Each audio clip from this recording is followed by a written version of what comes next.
Bonjour à tous. Je vais vous parler assez rapidement. Je pourrais développer un peu plus tard, parce que c'est une série en 6 volumes. Mais il fallait vraiment que j'en parle un petit peu. Ce manga, Journal d'une vie tranquille, porte bien son nom. Oui et non, hein, il faut le lire, on se doute que c'est pas complètement tranquille, mais on se retrouve sur un manga tranche de vie par un auteur légendaire, Tetsuya Chiba.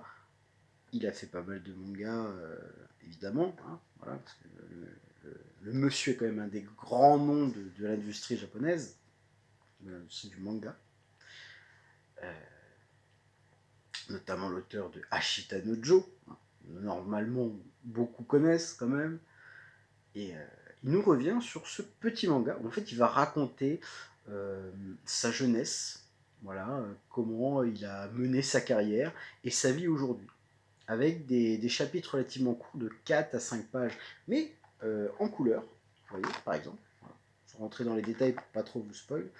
Et il en sort de cette lecture euh, un certain plaisir. Voilà, on découvre le quotidien d'un auteur de renom, avec ses tracas, ses joies quelque part, avec un trait très accessible, un trait aujourd'hui, on pourrait dire simple, et pourtant ce dessin nous touche sincèrement, nous émeut, évidemment. Il y a eu des moments où, sans pour autant pleurer, je me suis dit, ah ouais, oh là là. Enfin, voilà, évidemment, c'est parfois compliqué de retranscrire oralement. Et ce que je vous invite à faire, c'est de lire ce manga, Journal d'une vie tranquille, si en plus vous aimez tout ce qui est tranche de vie, ou si vous êtes curieux, ou si vous êtes désireux d'en apprendre un peu plus sur ces auteurs qui encore aujourd'hui font figure de légende dans le milieu du manga. Et ben, Journal d'une vie tranquille de Tetsuya Chiba, ça fait partie des derniers mangas que j'ai lus récemment et que j'ai profondément aimé.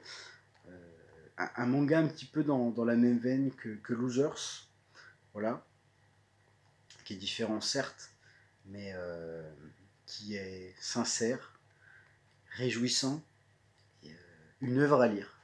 Voilà, probablement l'une des dernières œuvres du maître, l'un des plus grands, Tetsuya Chiba.